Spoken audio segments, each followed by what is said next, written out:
Bem-vindos ao podcast do Mundo a Seus Pés, da secção internacional do Expresso. Eu sou a Manuela Goxa Soares e nesta segunda semana de maio vamos falar da Colômbia, pátria do Nobel da Literatura Gabriel García Márquez. Para nos falar das mudanças sociais que estão em curso desde a eleição de Gustavo Petro, o primeiro presidente de esquerda da Colômbia, e da consolidação do processo de paz neste país, temos connosco a Susana Barradas, uma portuguesa que vive há 13 anos em Bogotá, onde dirige o Departamento de Psicologia da Universidade Externado da Colômbia. Connosco está também o investigador brasileiro Fabrício Chagas Bastos, que foi professor na Universidade de Los Angeles, em Bogotá, e continua a acompanhar a implementação do processo de paz na Colômbia.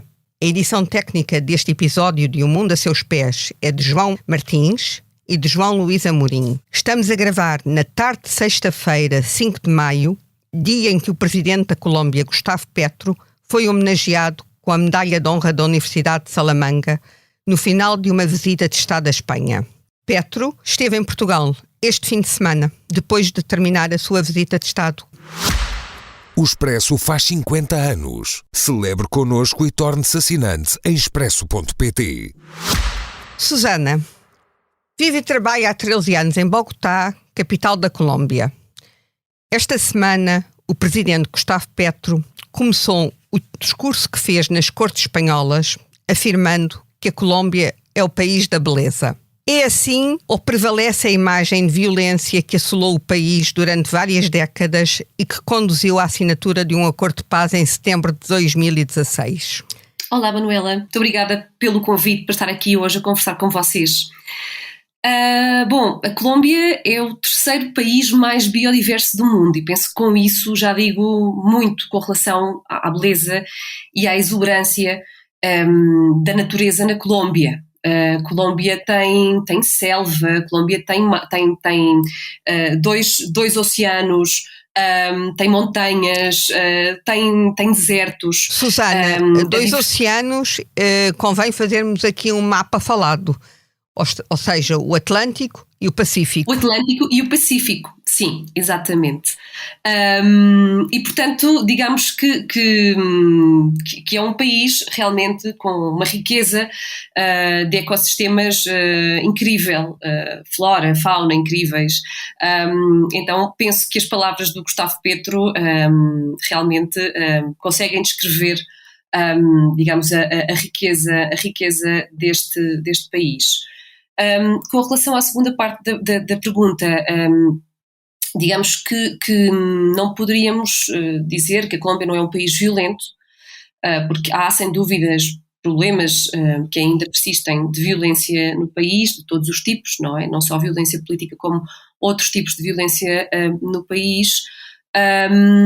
Mas eu penso que isso tem a ver sobretudo, portanto, com o facto de que os países da América Latina, no geral, e a Colômbia nisso não é uma exceção, têm altos níveis de desigualdade, não é? E numa região com tanta desigualdade, penso que um dos resultados inevitáveis é provavelmente, digamos, também os altos índices de violência social. Mas a Colômbia é sem dúvida muito mais do que isso, e no meu caso particular senti-me sempre muito, muito acolhida por este país, que é também já o meu país, é o país onde nasceu também o meu filho há 1 ano e meio, e portanto só tenho coisas boas para falar da Colômbia. Fabrício, a Susana traçou-nos aqui um retrato de uma Colômbia tranquila, a ponto dela ter sido mãe lá e de querer que o filho dela lá cresça, por enquanto, pelo menos. Fabrício estava na Colômbia a dar aulas na Universidade de Los Angeles, agora está na Universidade de Copenhaga, mas estava na Colômbia quando foi a assinatura do Acordo de Paz em 2016. Como é que acompanha agora, 7 anos depois, a implementação deste processo? Manuela, muito obrigado pelo convite. Susana, tudo bem? Eu diria, Manuela, que talvez o meu período em Bogotá foi menos róseo do que o da Susana. As universidades são divididas por uma praça, basicamente, a Praça dos Jornalistas, a Praça dos Periodistas, certo, Susana? Por que essa praça se chama assim? Porque, olha, eu imagino que seja porque é um monumento ali, um pequeno coreto onde os jornalistas que saíam da Candelária se encontravam ali. Talvez nós possamos buscar isso ao longo do podcast, porque é 100% de chance de que a minha informação esteja equivocada, mas deixemos isso para algum momento que nós consigamos achar a informação precisa.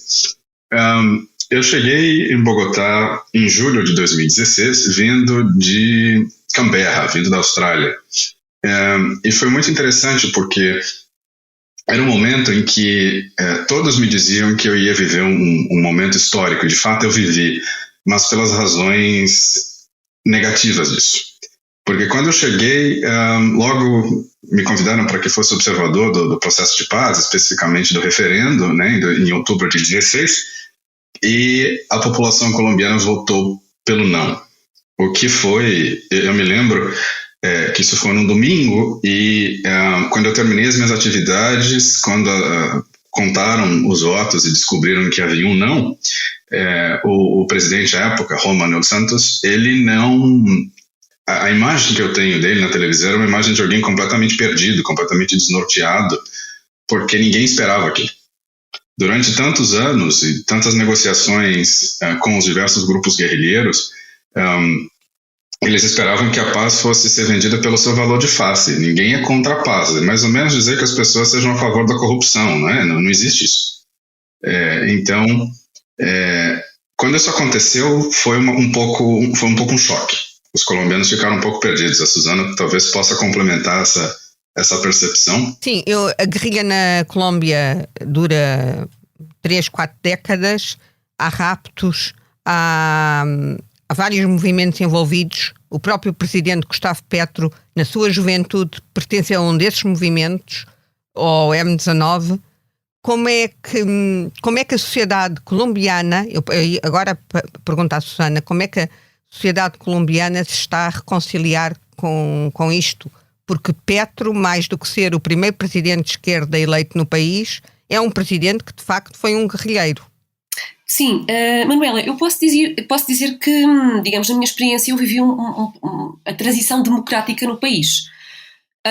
Quando eu cheguei à Colômbia, no ano 2010, estava no poder o presidente Álvaro Uribe Vélez, de extrema-direita.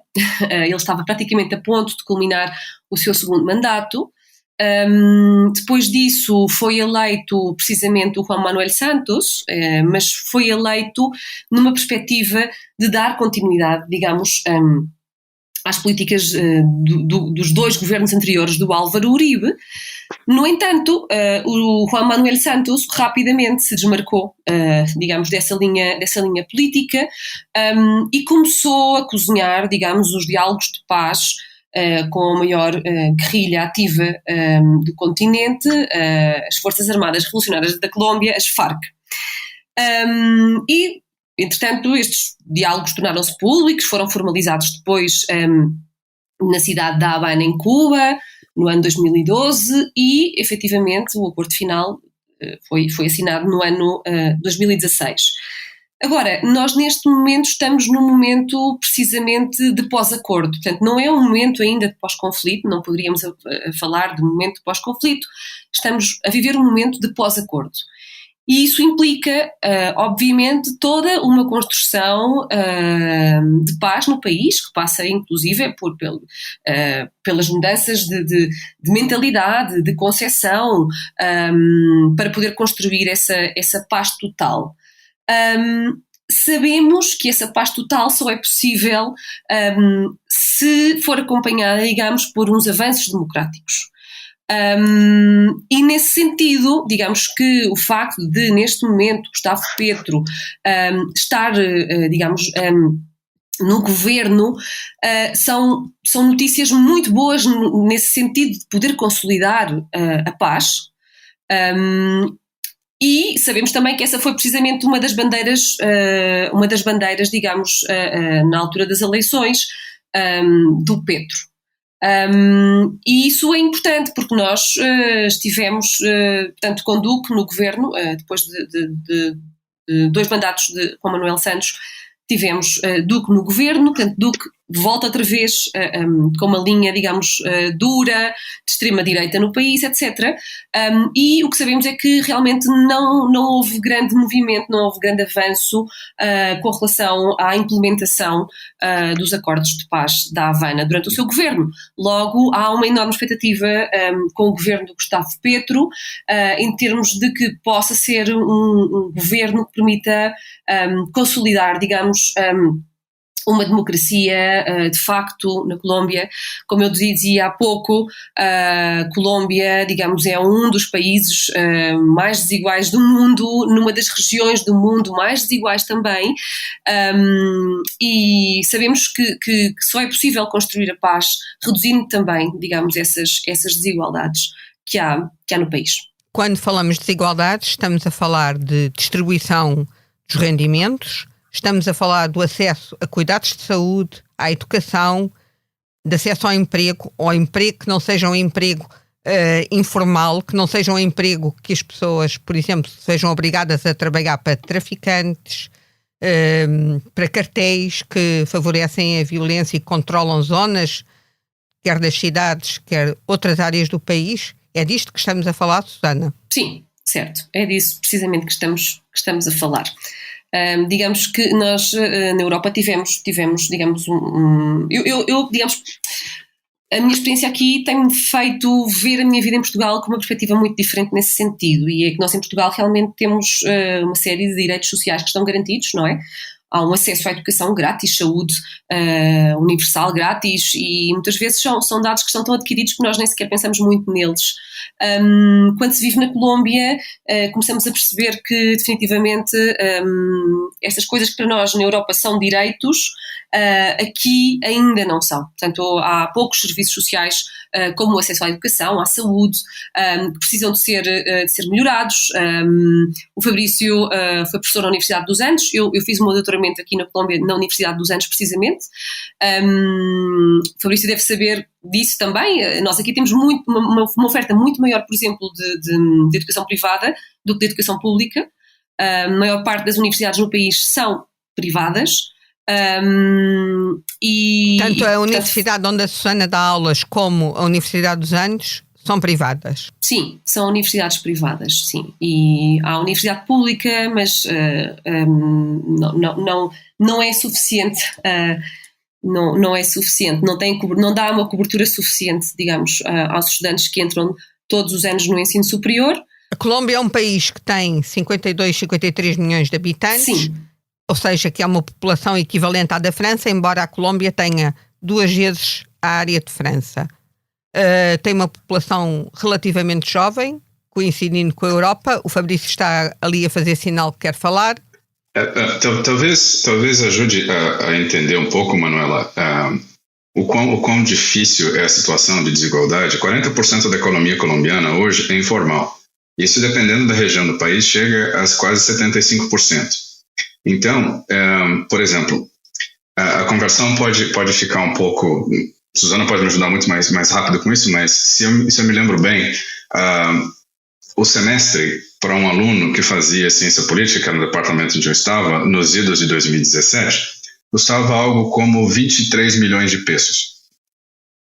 Então, se nós fizermos uma conta rápida na época, que era 3 mil pesos para $1, vamos arredondar isso para 30 milhões por semestre, para ficar mais fácil a conta.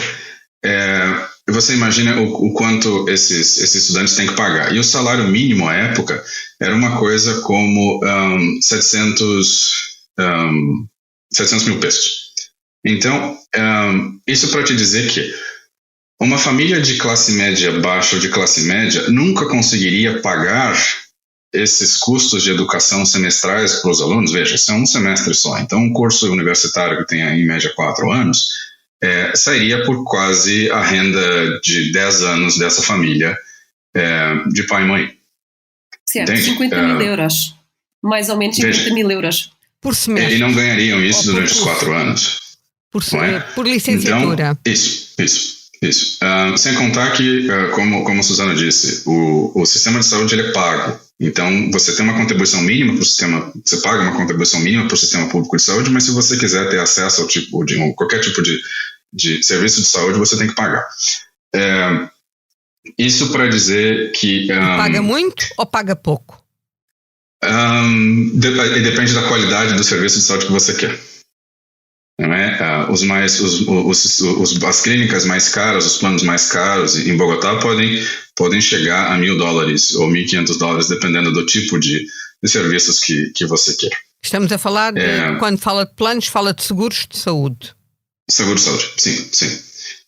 Mas isso dá a impressão que a Suzana está mostrando as cores bonitas e eu estou mostrando a parte negativa do país. Não é isso, para que não fique essa divisão. Eu só estou querendo trazer um exemplo. A Suzana é mais colombiana do que o Fabrício. Olha, eu queria dizer, a minha aterrissagem em Bogotá, no primeiro semestre, ela foi muito bonita. Realmente eu fui muito bem acolhido. O problema foi a segunda parte. A 50 metros da minha casa, em fevereiro, durante a final da temporada de touradas, eu presenciei, na verdade, eu fui jogado para fora da minha casa num atentado à bomba, no primeiro atentado à bomba depois de quase 2 ou 3 décadas, perpetrado pelo ELN, numa região da cidade chamada Macarena, La Macarena, e isso me deixou realmente muito chocado. E eu fui tão sortudo que eles perpetraram outro atentado, que nesse caso uma francesa, uma cidadã francesa morreu no banheiro do shopping Andino. Se não me falha a memória, no dia 10 ou 11 de junho, 2017, e eu estava ali. Dentro do shopping. Dentro do shopping. Eu lembro que eu estava descendo pelas escadas. Então, esses 2 eventos me deixaram um pouco chocado. Mas o povo colombiano é profundamente acolhedor. E quando eu falava da desigualdade, etc., é muito sufocante, Manuela, quando você vem de um país como eu, que o Brasil também é profundamente desigual, mas no Brasil o teu nome não conta tanto. Os meus alunos às vezes me perguntavam se meu sobrenome vinha de tal ou qual família. É um pouco sufocante porque nós mencionamos o Petro como o primeiro presidente de esquerda que chegou à presidência, para que ele chegasse, não só por ser guerrilheiro, mas quando nós falamos de desigualdade, para que o Petro chegasse à política, ele teve que furar uma série de camadas, porque os mesmos 200 nomes que governam o país desde a colônia continuam ali. Então, as camadas de desigualdade elas são tão rígidas a certo ponto que é muito difícil para os colombianos enfrentarem isso. E quando você falava de direitos, talvez uma coisa que agora o Estado colombiano comece a fazer de fato é promover uma justiça social no sentido de dar acesso à terra e mais ainda. E essa é talvez uma visão que eu tenho, que muitos colegas discordam, é que o acordo de paz ele não é um acordo especificamente para promover a paz, mas para levar o Estado a regiões da Colômbia que nunca tiveram Estado. É levar essa quantidade de serviços até serviços sociais básicos, até comunidades que elas nunca viram Estado. Nunca viram nenhum serviço ou nenhum representante do Estado? Não só serviços, mas elas não viram estruturas do Estado. Ou seja, a polícia... estradas, não há escolas... Não... O que há, e nesse caso, e aí você consegue entender, removendo essas camadas, e consegue entender um pouco como é que funciona a dinâmica do conflito de 5, quase 6 décadas na Colômbia, é justamente entender que quem começou a prover esses serviços foram os guerrilheiros, foram os cartéis, foi esse para-estado que se desenvolveu ao longo dos anos, que o Romano Santos... Só um parênteses, a guerrilha começa por questões políticas, não começa por questões agrárias. Por questões agrárias, de fato. Por questões agrárias. É uma questão política, tem a ver com a reforma agrária. Sim, em algum sentido sim. São movimentos agrários que se insurgem contra uma política elitista, como eu disse. O sistema político é profundamente elitista e o Estado não existia ali. Então, para reclamarem porções do Estado e começarem a ter algum tipo de serviços mínimos, eles se organizam em guerrilhas de influência marxista e começam a combater o Estado para chamar atenção para os problemas que eles têm. Então, quando você falava, Manuela, sobre serviços, acho que o grande ponto nessa implementação do acordo é o Plano Nacional de Desenvolvimento, que foi aprovado, se eu não me engano, entre hoje e ontem no Senado, que é algo que é a peça central nesse acordo de paz da Havana, que, como a Suzana mencionou, o governo Duque foi muito reticente em implementá-lo. São 2 eixos, né, centrais. O primeiro é promover a refundação do Estado por meio do desenvolvimento, o Plano Nacional de Desenvolvimento, especialmente para as regiões, e o segundo eixo é promover justiça, ou seja, parte integral do processo de paz na Colômbia, não só de 16, mas se você quiser usar o linguajar dos juristas na Colômbia, né, o grande processo de paz se organizou dentro da Constituição de 91, depois de uma fratura muito grande na sociedade colombiana. A gente já pode chegar lá no momento, quando existe a invasão da Suprema Corte, levar a justiça para os colombianos e julgar tanto os agentes do Estado como os guerrilheiros, levando até as vítimas justiça, é o segundo eixo central. Então, se nós pudermos resumir isso, você tem, primeiro, refundar o Estado e levar desenvolvimento para todas as regiões da Colômbia, e a segunda é, de fato, promover a justiça, responsabilizando, durante anos e anos de conflito, aqueles que devem ser responsabilizados, sejam eles parte do Estado ou da guerrilha. Que, no fundo, foi uma espécie de guerra civil, a guerrilha. Sim. E o que, de novo, outra opinião que talvez possa ser um pouco polêmica, é que, depois de muito tempo, os colombianos continuaram tratando o conflito como guerra civil, mas ele passou a ser um tema de criminalidade. Então, uma pergunta, por exemplo, que fica sem resposta com relação ao teu comentário é: se era uma guerra civil, por que os colombianos nunca aceitaram, por exemplo, uma missão de paz para que pudesse estabilizar o país e levar a paz até a Colômbia, se era um conflito civil? Mas isso tem a ver com os cartéis da droga, não? São dois caminhos que nos levam, talvez, ao que o Petro chama de paz total agora, não é?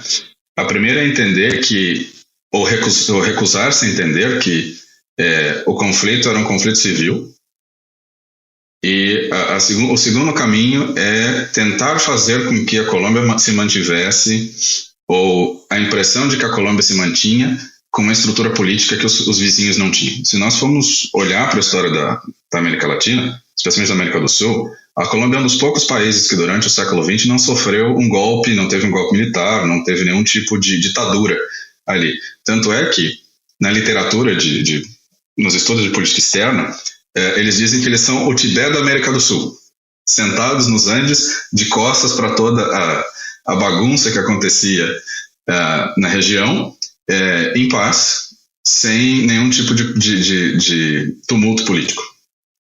Então, é possível que seja mais uma narrativa de elite que tenta desviar um pouco o foco da noção de conflito civil e de tema de criminal, para manter alguma estabilidade dentro da própria elite.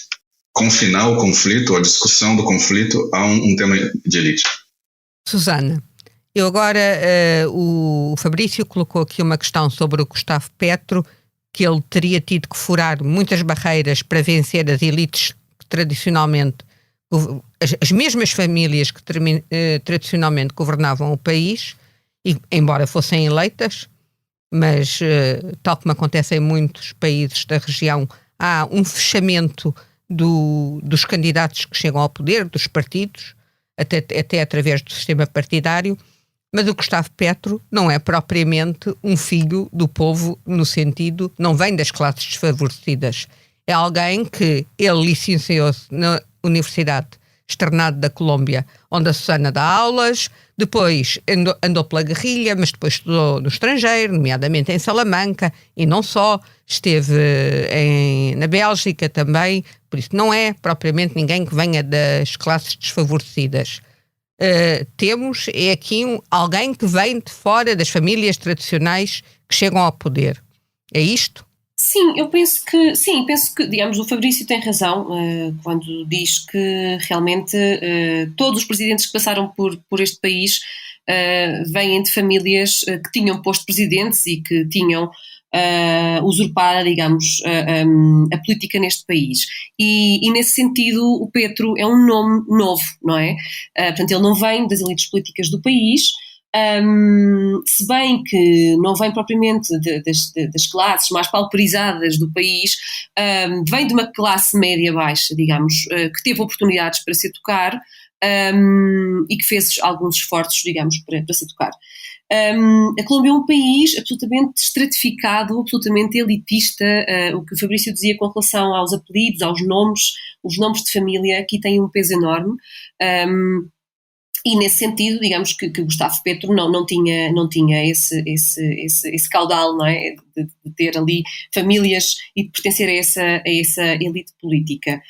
Mas sem dúvida ele teve a oportunidade, digamos, de se formar como economista na Universidade External da Colômbia, e de fazer uma carreira política de mais de 40 anos no país, que passou também por fazer parte de uma das guerrilhas, digamos, mais jovens, mas também mais intelectuais, mais de classe média que teve o país, que foi o M19, mais citadina também, porque foi sobretudo nos seus inícios uma guerrilha bastante urbana. Nasceu, digamos, num contexto mais urbano, muito estudantil, com estas dinâmicas todas também das lutas estudantis, que aqui na Colômbia ainda se vive bastante, e para mim também foi uma das surpresas mais bonitas que tive quando cheguei aqui. Portanto, aqui digamos que os estudantes, digamos que tomam a dianteira de várias discussões políticas. Eu recordo também no ano 2012, 2013, 2014, a famosa MAN, que era uma mesa ampla estudantil em todo o país, que se quis opor a uma reforma política que se queria levar a cabo naquela altura no setor da educação. E os estudantes, o estudantado organizado, foi capaz de fazer inclusive uma contraproposta na altura, de reforma, digamos, para a educação aqui na Colômbia. Portanto, isso também penso que é um pouco o reflexo do que dizia a Manuela, de que isto são sociedades bastante jovens, não é? Também muito diferentes das nossas, em particular de Portugal, que é um país bastante envelhecido. Muitas sociedades europeias que estão envelhecidas. Susana, a Colômbia é um país muito estratificado, como acabou de dizer. Agora, há outra forma de estratificação. Por exemplo, já que estamos a falar de estudantes, qual é o panorama em termos de género da frequência universitária? Há uma paridade no acesso de mulheres e homens, de raparigas e rapazes à universidade? Sim, há uma paridade. Aliás, a tendência é para que hajam mais mulheres no ensino superior. Mais ou menos 52% contra 48% de homens. Há mais mulheres a chegar ao ensino superior. E o que dizem os dados também é que as mulheres são melhor sucedidas também, uma vez que estão dentro do sistema, digamos, em termos de notas e de tempos que duram para poder graduar-se e estas coisas. Portanto, eu penso que aí sim. O que vemos, e como é que isso traduz, talvez... Como é que isso se traduz depois, quando acabam o ensino superior, como é que isso se traduz no acesso delas ao mercado de trabalho, aos postos de decisão? Claro, eu ia precisamente dizer isso, e é o seguinte, se bem que as mulheres parecem ser mais exitosas nas suas carreiras profissionais, vemos claramente uma diferença do tipo de carreira profissional que escolhem as mulheres, muito mais orientadas a temas de cuidado, em comparação com os homens, mas isso é um fenómeno mundial, não é um fenómeno colombiano. E quando vemos depois a sua entrada no mercado laboral, sem dúvida há menos oportunidades para trabalhos formais, e quando estão empregadas também sabemos que ganham à volta de um 30% menos em comparação com os seus pares homens, com as mesmas qualificações e assumindo o mesmo tipo de cargo. Isso também é muito visível, por exemplo, na política, portanto, no Congresso da Colômbia, onde a grande maioria, de maneira avassaladora, são homens. Portanto, esses lugares, esses postos de decisão são muito menos femininos ainda aqui na Colômbia. Mas eu penso que, digamos, não é diferente em Portugal. Há algumas diferenças nestas análises de género, mas eu penso que segue de alguma maneira a tendência, que é uma tendência mundial, não é só um fenómeno da Colômbia. Fabrício, esta alteração só pode ser feita com leis de cotas sobre a participação na política das mulheres?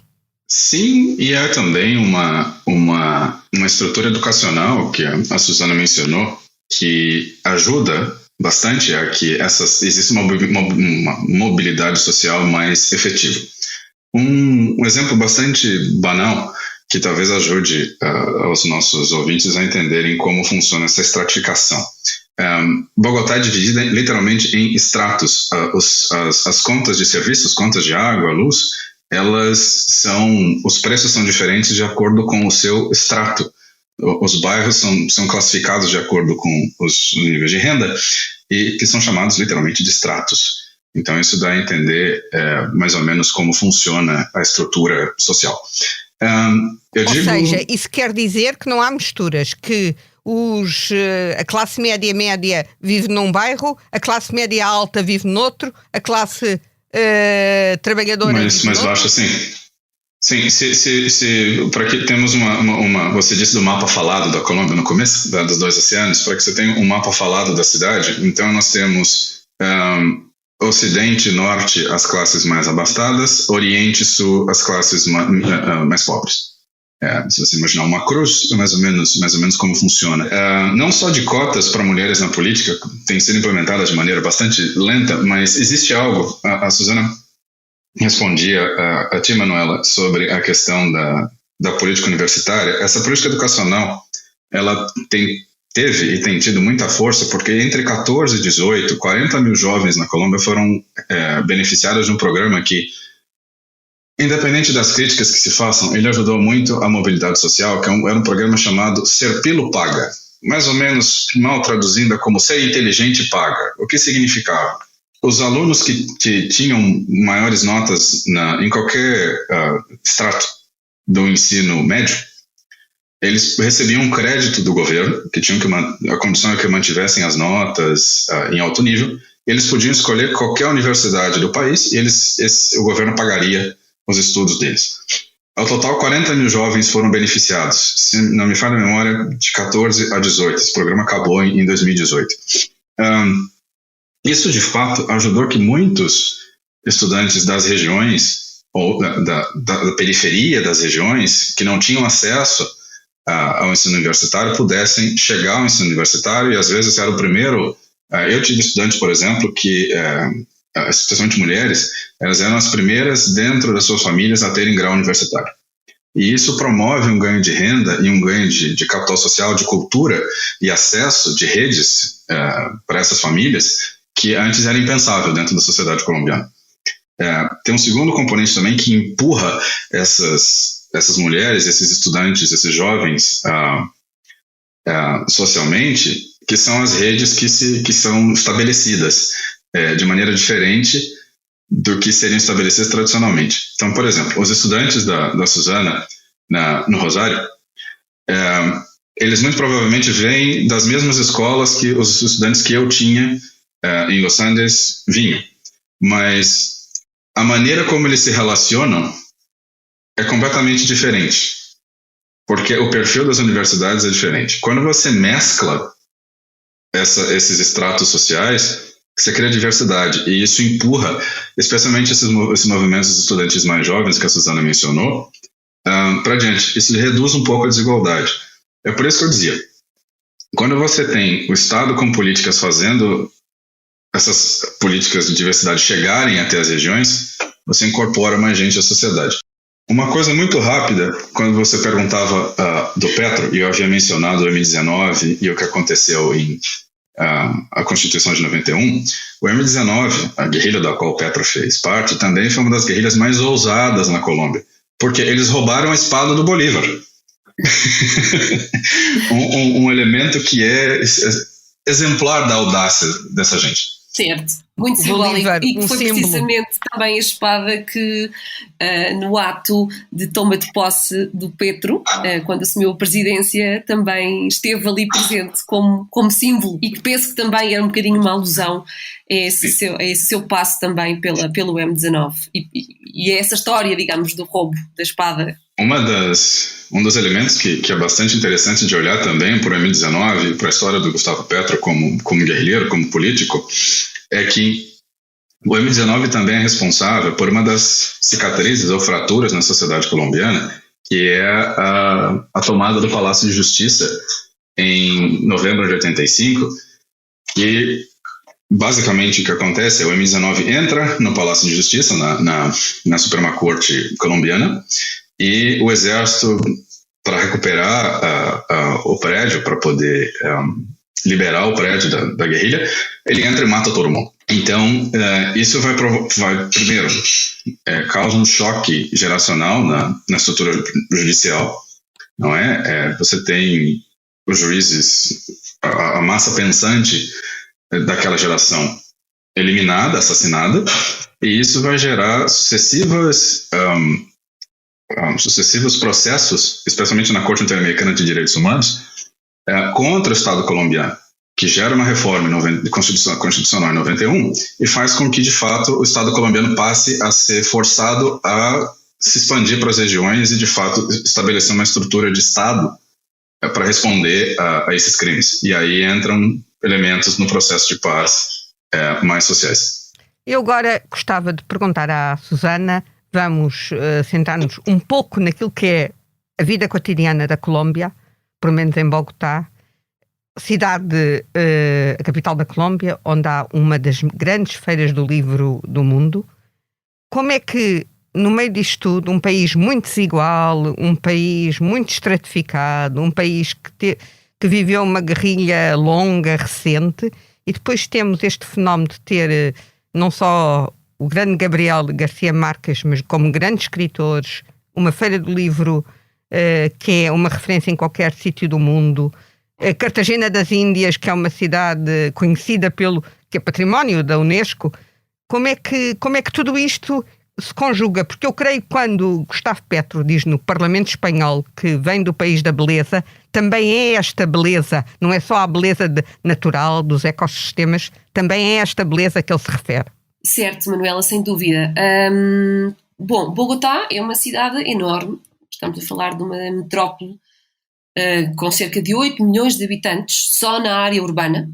Quase a nossa população em Portugal. Caberia ao nosso país, Portugal, dentro desta cidade. Penso que a área metropolitana está à volta de uns 10 milhões de habitantes. É uma cidade enorme, são mais de, não sei, imagino que à volta de uns 300, 400 quilómetros quadrados de cidade. É uma cidade montanhosa, portanto, normalmente as pessoas pensam que a Colômbia é um país tropical, sem dúvida, mas não lhes cabe na cabeça pensar que há cidades frias, não é? E Bogotá é efetivamente uma cidade fria, é uma cidade com um clima de montanha, nós estamos a 2.600 metros sobre o nível do mar, portanto tem um clima de montanha, uma temperatura média durante o dia talvez de uns 17 graus, que desce muito durante a noite. Sem dúvida que é uma cidade que tem uma enorme oferta cultural, que vai do grafite à ópera, para todos os bolsos. Eu penso que aqui se pode assistir a uma ópera como as óperas que se podem ver em Viena, por exemplo. Temos também um festival muito conhecido, o Festival Ibero-Americano de Teatro de Bogotá, que acho que se não é o maior, é um dos maiores festivais de artes cênicas do mundo. E temos, como bem menciona a Manuela, a Feira Internacional do Livro, que acabou na semana passada, precisamente.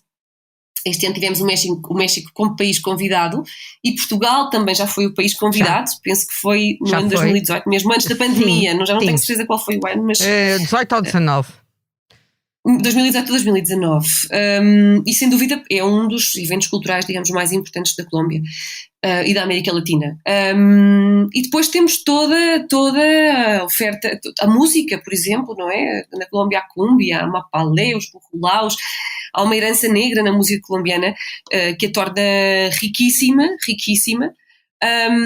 e digamos que depois temos toda essa zona, não é? Digamos, do Oceano Atlântico, onde está toda a zona Caribe da Colômbia, Cartagena das Índias, que é uma cidade maravilhosa, e que também, digamos, costuma atrair todos os anos muitos turistas, mas também tem uma oferta cultural interessante. Há um festival de cinema muito conhecido que se faz todos os anos em Cartagena. E, portanto, eu penso que isso também é o que torna este país tão especial e que há uma confluência de imensas coisas aqui. Mas sem dúvida... Torna diferente, essa confluência torna a Colômbia diferente dos estados que a rodeiam? Sim, sem dúvida. Digamos que penso que essa oferta cultural que há aqui é realmente muito, muito destacada e faz com que viver aqui também seja sempre uma aventura. A prova de que a conversa é como as cerejas é que esta conversa vai longa. Susana, uma cidade com 8 milhões de habitantes, uma área metropolitana com 10 milhões de habitantes, é cansativo viver aí? É fácil? Sem dúvida é uma cidade caótica, sem dúvida uma das melhores decisões que se podem tomar é viver perto do trabalho, porque os tempos, digamos, de metidos no trânsito podem ser muito, muito, muito longos. Ao ser uma cidade tão grande, digamos que há umas zonas de periferia onde vive a grande massa da classe trabalhadora, que às 4 da manhã estão levantados para irem para os seus lugares de trabalho, para entrarem às 7 da manhã, às 8 da manhã. Isto significa que podem demorar até 4 horas para conseguirem chegar aos seus lugares de trabalho e, portanto, 8 horas diárias em meios de transporte. É uma cidade que, apesar de ser tão grande e ter tantos habitantes, não tem metro, e, portanto, isso também dificulta, digamos, a mobilização dentro da cidade. E é uma cidade... há zonas verdes na cidade, mas eu penso que poderiam haver mais zonas verdes, digamos, tendo em conta a dimensão da cidade. A boa notícia é que a 1 hora de Bogotá encontramos selva, inclusive, não a selva amazónica, mas zonas selváticas, digamos, e com climas quentes. A Colômbia tem quase 4 pisos térmicos, portanto, a 1 hora e meia mais ou menos de Bogotá estamos numa zona de natureza exuberante. Portanto, sempre que posso, saio de Bogotá nos fins de semana também para aproveitar um bocadinho o contacto com essa natureza, que dentro de Bogotá é difícil. Eu penso que isso é talvez as coisas mais difíceis de viver nesta cidade. Ou seja, é uma cidade de cimento.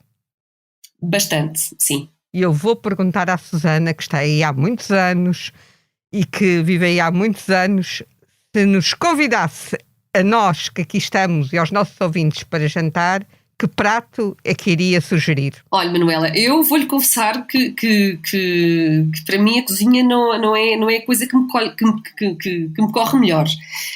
Mas eu... Mas sabe o que gosta de comer? Sim, eu convido a Luzia a comer um ajiaco, que é uma sopa, mas é uma sopa realmente muito, muito mais nutrida. É uma sopa que leva carne, que leva milho, que leva vários tipos de batata. Não pergunto a receita, porque eu nunca cozinhei um ajiaco aqui. Já comi muitos, mas nunca cozinhei nenhum. Mas é sem dúvida o meu prato favorito aqui na Colômbia, a sopa de ajiaco. Ou seja, mas isso é uma sopa muito pesada, se leva carne, se leva batata. É uma sopa pesada, com a sopa é mais que suficiente, portanto não precisamos de um segundo prato. É uma refeição completa. Bem, ficamos com este nome nos ouvidos, depois desta sugestão gastronómica da Susana, da culinária colombiana, bem diferente daquilo a que estamos habituados na Europa. Agradeço à Susana Barradas e ao Fabrício Chagas a sua participação neste episódio de O Mundo a Seus Pés. Agradeço a si que nos acompanhou nesta viagem sonora pela Colômbia, sua história e história recente, pela política, pelas alterações políticas que este país está a viver. Em meu nome, da equipa do Internacional do Expresso e do sonoplasta João Martins, que conduziu esta emissão técnica, despeço-me. O próximo episódio será conduzido pela minha colega Ana França.